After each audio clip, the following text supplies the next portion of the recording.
لوگ آپ کی پالیسیز کی وجہ سے, معیشت کے اڑان بھرنے کی وجہ سے, پاکستان کے پرواز کر جانے کی وجہ سے آپ کی جانب راغب ہو گئے اور آپ کی جو پالیسیز ہیں اس پر اعتماد کا اظہار کیا عوام نے, وہ جو 5% یا 8%, اور ایکسیپٹنس شاید عوام میں ہوگی. ہاں, اب مجھے ایک بات بتائیں, ان 3 ہفتوں میں ہمیں یہ پتا چلا ہے کہ جو اسپیشل انویسٹمنٹ فیسیلیٹیشن کاؤنسل بنائی گئی, جس نے اس ملک میں سرمایہ کاری لے کر آنی ہے, جو اس وقت آپ کو ان کے جو کوآرڈینیٹر ہیں, ایک لیفٹیننٹ جنرل کے منہ سے یہ پتا چلتا ہے کہ یہ پالیسیز, یہ جو ابھی یہ فرمایا گیا ہے, یہ سارا کچھ یہ ڈزنٹ ایگزسٹ.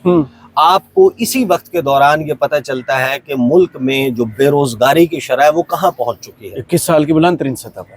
پھر آپ کو یہ پتا چلتا ہے کہ یہ جو سال ہے, سال 2025-26, اس میں ابھی تک جو پہلا فرسٹ کوارٹر کے نتائج آئے, پھر اکتوبر کا مہینہ, نومبر کا مہینہ, اس کے جو اعداد و شمار آئے ہیں, اس سے آپ کو پتہ چلتا ہے کہ گزشتہ سال کے مقابلے میں, یعنی کہ جب شہباز شریف سال 2025 کا مقابلہ شہباز شریف 2024 سے کیا گیا, وہ اس سے بھی ہار گئے, اور قرضے بلند ترین سطح پر لیے. آج ہی رپورٹ آئی, بلند ترین سطح پر قرضے پہنچ گئے ہیں. آپ کی انویسٹمنٹ کم ترین سطح کے اوپر ہے. آپ کی ایکسپورٹس کے جو فگر آئے ہیں وہ کتنے گر چکے ہیں. جو یہاں پہ سرمایہ تھا انٹرنیشنل کمپنیز وہ نکال کے لے کے جا رہی ہیں. ہمارا اپنا جو کاروباری طبقہ ہے وہ UAE اور دوسری ملکوں میں جو قائد انقلاب میاں محمد نواز شریف ہیں, وہ کس برے طریقے سے اس سارے معاملے میں ایکسپوز ہوئے ہیں. آپ اندازہ لگا لیں کہ اس پریس کانفرنس کے ہونے یا نہ ہونے سے 26ویں آئینی ترمیم, پھر 27ویں آئینی ترمیم یا 28ویں آئینی ترمیم بھی ہو جائے, کیا پاکستان کی ٹیکس کلیکشنز میں 1 ٹریلین روپیز کا اضافہ ہونے جا رہا ہے؟ کیا دنیا بھر میں جو انویسٹرز ہیں وہ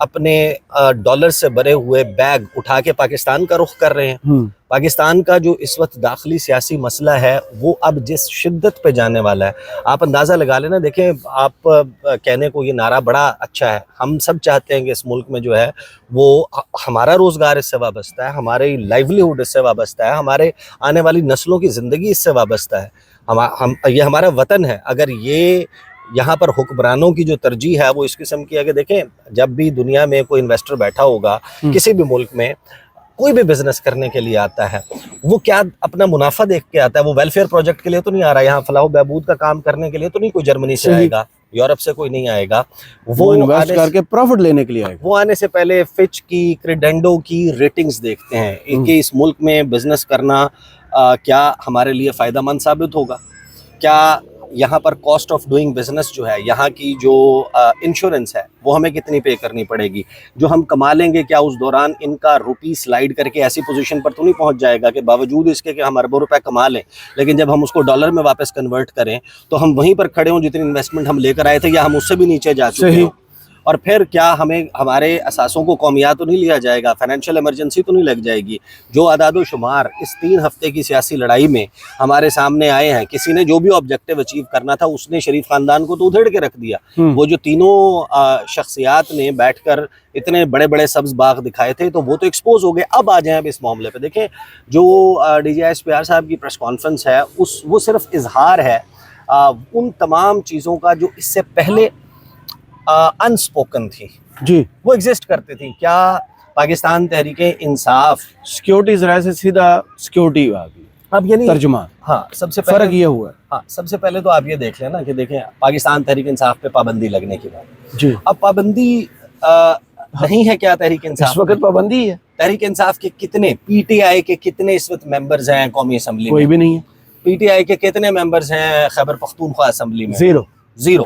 انڈیپینڈنٹ ہے. تو کیا پابندی لگنے سے کیا فرق پڑ جائے گا؟ پہلی بات. دوسری بات یہ کہ خیبر پختونخوا کے حوالے سے جو محمد مالک صاحب کا سوال تھا نا کہ آپ نے کہا کہ دہشت گرد نہیں, آپ نے جو کہا کہ یہ ملکی سلامتی کے لیے خطرہ ہے, تھریٹ ہے, تو کیا اس کی بنیاد کے اوپر تحریک انصاف پہ پابندی لگنے جا رہی ہے؟ تو انہوں نے کہا کہ نہیں, یہ ہم نے نہیں کرنا, ہم نے اپنا مطمع نظر سامنے رکھ دیا, اب حکومت اور ریاست نے اس کے اوپر ایکشن لینا ہے.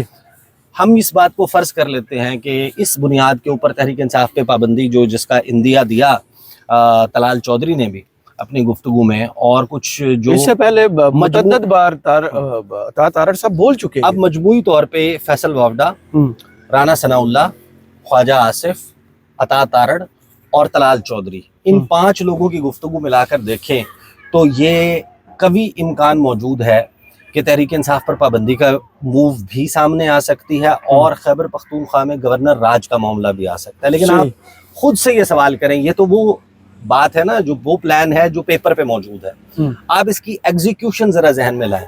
گورنر راج کیسے لگنا ہے؟ گورنر راج لگنا ہے آئین کے آرٹیکل 234 کے تحت. آرٹیکل 234 کے تحت گورنر خیبر پختونخوا جو فیصل کریم کنڈی صاحب ہیں, انہوں نے ایک سمری بنانی ہے اور صدر مملکت کو بھیجنی ہے, جس میں انہوں نے بتانا ہے کہ فلاں فلاں محکمہ یا گورنمنٹ آئین کے مطابق اس وجہ سے فنکشن نہیں کر پا رہی, لہٰذا صوبے کے معاملات جو ہیں وہ سٹینڈ سٹل پر آ گئے ہیں. یہ سچویشن متقاضی ہے کہ ایک out of the box solution سوچا جائے. صدر مملکت اس پر کنونس ہو جاتے ہیں. صدر مملکت کہتے ہیں کہ ہاں یہ جو سمری بھیجی گئی ہے اس کے کانٹینٹس بالکل درست ہیں, لہٰذا گورنر رول امپوز کیا جاتا ہے خیبر پختونخوا میں. صدر مملکت یا خود رکھ سکتے ہیں تمام اختیارات, یا گورنر کو دے سکتے ہیں, یا قومی اسمبلی اور سینٹ کو, پارلیمنٹ کو, مرکز کو, وفاق کو ان کے لیجسلیٹو اختیارات other than high court, Peshawar high court, تمام کے تمام گورنمنٹ اداروں کے ان کے جو فنکشنز ہیں وہ لے سکتے ہیں. صحیح. چلیں یہ ہو گیا, پھر کیا ہوگا؟ اب آپ اس کو ایگزیکیوشن سٹیج میں لے کر جائیں نا, 2 مہینے کے اندر آپ نے اس کو پہلے اس کو ویلیڈیٹ کروانا ہے آپ نے یہاں مرکز سے, اور 2 مہینے کے بعد یا تو آپ نے اس کو ری امپوز کرنا ہے یا آپ نے ختم کرنا, لفٹ کر لینی ہے, یا 2 مہینے ایکسٹینڈ کر دینی ہے. اپ ٹو 6 months, 6 ماہ سے زیادہ اس کو کنٹینیو نہیں کیا جا سکتا. اور اس وقت تک حالات کنٹرول کون کرے گا؟ اب 6 مہینے کے بعد آپ کیا کریں گے؟ 6 مہینے کے بعد وہاں پر جو ممبران ہیں صوبائی اسمبلی کے, صوبائی اسمبلی کے ممبران کی سب کو معلوم ہے کہ ایفیلیشن کس کے ساتھ ہے. جی. اگر انہوں نے ہٹنا ہوتا, بٹنا ہوتا, چھوڑنا ہوتا, تبدیل ہو جانا ہوتا تو وہ ہو چکے ہوتے ہیں. صحیح. اب جب آپ نے حکومت دینی ہے تو حکومت آپ کس کو دیں گے؟ دوبارہ پاکستان تحریک انصاف حکومت بنائے گی. وہاں تیسری مرتبہ 80% لوگوں نے ووٹ دیا ہوا ہے. اگر اس میں سے فار ایگزامپل اس دوران, اس 6 ماہ کے وقت کے دوران سہیل آفریدی کو فلاں مقدمے یا فلاں مقدمے میں اسمبلی کی رکنیت سے نااہل قرار دے دیا جاتا ہے, وہ مینا خان آفریدی کو بنا دیں گے. ان کے پاس تو لائن ہی بہت لمبی ہے. مینا خان آفریدی کو نہیں, وہ کسی اور کو بنا دیں گے. شفیع جہاں آ جائے, وہ کسی بھی ایک تو طے ہو گیا نا, نظر آ رہا ہے کہ عمران خان یا پاکستان تحریک انصاف نے یہ فیصلہ کر لیا کہ جو ینگسٹرز ہیں جن کا کوئی بہت بڑا بیگیج نہیں ہے, جن کا بہت بڑا ایک وہ ماضی نہیں ہے, وہ ان کو دیں گے. تو اب 6 مہینے کے بعد کیا ہوگا؟ 6 مہینے کے بعد کی صورتحال کیا ہوگی؟ دوسری بات, میں نے بڑی تحریک انصاف کے خیبر پختونخوا کے لوگوں سے پوچھا, وہ کہتے ہیں کہ دیکھیں ابھی ہمارے لیے جو سب سے آئیڈیل گراؤنڈ ہے نا کہ جہاں پر ہم احتجاج کر سکتے ہیں وہ خود خیبر پختونخوا ہے. خیبر پختونخوا میں کیوں احتجاج نہیں ہوتا؟ کیونکہ وہاں پر ہماری اپنی حکومت ہے, اور اس وقت موبلائز کر کے لوگوں کو سردی کے اس موسم میں, خاص طور پر جو 25 مئی, پھر اس کے بعد 9 مئی, پھر اس کے بعد 4 اکتوبر, پھر 26 نومبر, یہ وہ واقعات ہیں جس کے بعد اس قسم کی ایکسرسائز کو سر انجام دینا ایک بہت مشکل ٹاسک ہے. پھر اس کے لیے گاڑیوں کا ارینج کرنا, اس کے لیے لاجسٹکس کا ارینج کرنا, لوگوں کے کھانے پینے کا ارینج کرنا, ان کی سیفٹی سیکیورٹی کا بندوبست کرنا, بہت ساری چیزیں ہیں جن کو فگر ان کرنا پڑتا ہے. اگر یہ سب کچھ نہ کرنا پڑے اور خیبر پختونخوا میں ہی ہماری حکومت ختم ہو جائے اور یہاں کی حکومت ہی مرکز کی وہ نمائندہ حکومت بن جائے, یعنی کہ فیصل کریم کنڈی کے پاس اختیار آ جائے اور چیزیں چل رہی ہیں, گورنر نیا بھی کوئی آ جائے, تو ہمارے لیے تو وہی پھر سب سے بڑے جو ہے وہ ہے کہ جن کے خلاف ہم نے احتجاج کرنا ہے, تو ہمارے لیے تو بہت آسان ہو جائے گا کہ ادھر ہمیں باہر ہی نکلنا, ادھر ہی احتجاج کریں. اچھا, اب دوسری پروپوزیشن پر آ جائیں کہ ان تمام ڈیولپمنٹس کے نتیجے میں آپ نے تحریک انصاف کو بین کرنا ہے. لیکن تحریک لبیک بین ہوئی ہے, ایک سیاسی جماعت ہے, مذہبی سیاسی جماعت, جس کو بین کر دیا گیا. اب آپ خود سے سوال کریں کہ اس تحریک لبیک کے بین, جو کہ سپریم کورٹ سے نہیں ہوا, ایگزیکٹو ڈیسیژن کابینہ سے آپ نے کابینہ سے کر کے آپ نے اس کو بین کر دیا, کیا تحریک لبیک کے لوگ ہوا میں بھاپ بن کے اڑ گئے جو بھی ان کو سپورٹ کرتے تھے؟ کیا وہ تحلیل ہو گئے ہوا میں؟ کیا ان کی سیاسی وابستگی آج نون لیگ کے ساتھ ہو چکی؟ وہ متنفر ہو چکے. کیا ان کی سیاسی وابستگی, کیا انہوں نے پاکستان پیپلز پارٹی میں شمولیت اختیار کر لی؟ کیا وہ مولانا فضل الرحمان کے ساتھ ہاتھ ملا چکے؟ کیا وہ ایم کیو ایم کا وجود پنجاب میں لے کر آنے لگے ہیں؟ اگر وہ 3rd بگیسٹ پولیٹیکل فورس تھے اس پروونس میں, کہ number 1 was Pakistan Tehreek Insaf, number 2 was PMLN, number 3 was TLP, تو اگر ان کے اپنی جماعت کے کینڈیڈیٹس آئندہ الیکشن میں نہیں لڑ رہے ہوں گے تو کیا ہوگا؟ وہ لوگ جو بندہ نکلے گا ووٹ ڈالنے کے لیے مظلوم کے ساتھ جائے، وہ اس کو ووٹ دے گا جو اپوزیشن میں ہوگا اس جماعت کے جس نے اس کو بین کیا ہے. جی. اب یہی سچویشن آپ خیبر پختونخوا پر لے جائیں کہ آپ پاکستان تحریک انصاف کو بحیثیت پارٹی بین کر دیتے ہیں، ختم کر دیتے ہیں. کیا وہ لوگ مسلم لیگ نون کو جوائن کر لیں گے؟ ممکن ہی نہیں ہے. کیا امیر مقام صاحب کے پیچھے وہ لگ جائیں گے؟ کیا وہ وہاں پر فیصل کریم کنڈی صاحب کے فین فالوئنگ میں اضافہ ہوگا اس سے؟ کیا مولانا فضل الرحمان کو جوائن کر لیں گے؟ کیا وہ پرویز خٹک صاحب کو جوائن کر لیں گے؟ وہ ایم ایل ولی خان کے پاس جا کر ان کے نعرے لگانے لگیں گے؟ یہ بات میں نے پوچھی تھی جب ملاقات ہوئی گزشتہ دنوں کے پی ہاؤس میں سہیل آفریدی صاحب سے اور تحریک انصاف کے دیگر لوگوں سے، شاید خٹک بھی وہاں پر موجود تھے. تو میں نے ان سے ایگزیکٹلی یہی سوال کیا تھا کہ اگر گورنر راج لگ جاتا ہے، آپ کی حکومت کا خاتمہ ہوتا ہے یا آپ کو ہٹا دیا جاتا ہے عہدے سے، آپ کو ڈسکوالیفائی کر دیا جاتا ہے، کیونکہ اس وقت الیکشن کمیشن والا معاملہ بھی چل رہا تھا، تو اس کے اوپر سہیل آفریدی اور شاہد خٹک نے ایگزیکٹ جو جواب دیا تھا نا، کوٹ ان کوٹ، وہ یہ تھا کہ سب سے پہلے تو یہ کہ جو 9 اپریل 2022 کو عمران خان کے ڈی سیٹ ہونے کے بعد پورے پاکستان میں ریئیکشن آیا تھا نا، اس سے 3 گنا زیادہ ریئیکشن آئے گا. اچھا. کیونکہ یہ بھی عمران خان کی حکومت ہے اور لوگ اس کے ساتھ جڑے ہوئے ہیں. اور اب اس پریس کانفرنس کے بعد تو ویسے ہی لوگ زیادہ جڑ گئے. تو وہاں پر جو ہے وہ ایک تو کے پی میں ریئیکشن انہوں نے کہا کہ بہت زیادہ آئے گا. دوسرا انہوں نے کہا کہ ہم یہ سسپیکٹ کر رہے ہیں، ہمیں خدشہ ہے کہ یہ ریئیکشن وائلنٹ بھی ہو سکتا ہے. نمبر 2 انہوں نے کہا کہ دیکھیں ہو تو کچھ بھی سکتا ہے، بین کرنا ہو پارٹی کو، یہ اس وقت بات ہوئی تھی، حالانکہ اس وقت تک یہ چیزیں یہ پریس کانفرنس نہیں ہوئی تھی یہ ساری چیزیں. تو میں نے بین کے حوالے سے بھی سوال کیا کہ پاکستان تحریک انصاف کو بین کر دیا جاتا ہے. لڑائی تو آپ کی اسی شدت کی ہے، نہ آپ اپنی پوزیشن سے بچ ہو رہے ہیں، نہ ادھر سے کوئی چیز جو ہے وہ تبدیل ہو رہی ہے. سب اپنے اپنے پوزیشنز لے کر کھڑے ہیں، تو چیزیں تو تبدیل نہیں ہو رہی. اگر بین کر دیں، دیکھیں وہ کہتے ہیں کہ جو کچھ گزشتہ 3-3.5 سال میں، 4 سال میں، 5 سال میں پاکستان کے آئین کے ساتھ ہو چکا ہے، پاکستان کے قانون کے ساتھ، یعنی آئین میں لکھا ہوا ہے کہ 90 دن میں انتخابات کرانے، تو نہیں ہوئے، کسی کی پکڑ بھی نہیں ہوئی. عدالتیں سرکش تھیں، عدالتیں جو ہیں ان سے پرابلم تھا، عدالتوں کا حلیہ تبدیل کر دیا. میڈیا کو لگام ڈالنے کے لیے پیکا آ گیا. سوشل میڈیا کو مین اسٹریم میڈیا تو ویسے ہی جو ہے وہ دام میں تھا، سوشل میڈیا کے لیے پیکا آ گیا، باقی ساری چیزیں کر دی. کہتے ہیں تو ہونے کو تو بین ہو سکتا ہے، لیکن وہ کہتے ہیں کہ ہمیں یہ پھر خدشہ ہے کہ جو پاکستان تحریک انصاف کے ہمارے جو سپورٹرز ہیں، آپ یہ نہ مانیں کہ 90% ہیں، آپ یہ بھی نہ مانیں کہ وہ 80% ہیں، آپ یہ بھی نہ مانیں کہ وہ 70% ہیں یا 60 ہیں یا 50 ہیں. ان کا جب آپ ہم سب کو گرفتار کر کے جیلوں میں ڈال دیں گے، آپ ہماری جماعت کو بین کر دیں گے، تو جو ہماری سپورٹ بیس ہے اگر وہ 50% بھی ہے ایک صوبے کی، اس صوبے کی 50% عوام کو کیا آپ یہ چاہتے ہیں کہ وہ اٹھ کر ان کے ساتھ شامل ہو جائے جو پاکستان کے پرچم کا احترام نہیں کرتے، پاکستان کے ترانے پر کھڑے نہیں ہوتے؟ انہوں نے کہا اس کا نتیجہ تو پھر وہ نکلے گا. تو انہوں نے دوسری طرف یعنی تحریک انصاف کے رینکس میں سوچ یہ پائی جاتی ہے کہ اگر ہمارے خلاف اس ایکسٹریم پر کوئی جاتا ہے، اس نہج کے اوپر معاملات لے جائے جاتے ہیں، تو وہ کاؤنٹر پروڈکٹیو ہوں گے.